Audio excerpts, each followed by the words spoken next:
Hello guys, তো আমি আকাশ আর তোমরা দেখছো আমার ডেলি ব্লগ। তো গাইজ, নতুন বছর শুরু হয়ে গেছে, সবাইকে জানিয়ে দিই আগে হ্যাপি নিউ ইয়ার।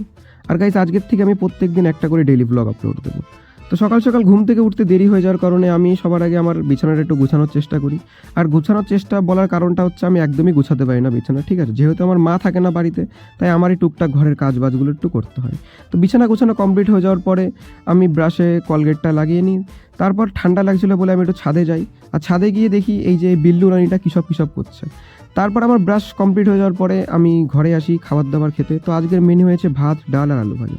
তো ঘরে বহুত ঠান্ডা লাগছিলো, সেই জন্য আমি ছাদে চলে আসলাম খাবারটা নিয়ে। আর কার কার আলু ভাজা দিয়ে ডাল দিয়ে ভাত খেতে ভালো লাগে আমাকে একটু কমেন্ট করে জানাও। তো খাওয়া দাওয়ার পরে আমার মনে হলো একটু ডাবটা খাই। ডাবটা অনেক ধরে ঘরের মধ্যে আছে, বাবা নিয়ে এসেছিলো। তো ডাবটা অনেকটা মিষ্টি ছিল, মানে হেভি টেস্টি ছিল, আর ডাবের মধ্যে একটু হালকা শ্বাসও ছিল। তো খাবার দাবারের পরে আমি একটু ডোরেমন দেখি। আর ডোরেমন দেখতে দেখতে ব্যাস ভিডিওটা এখানেই শেষ। দেখা হচ্ছে পরের একটা ব্লগে।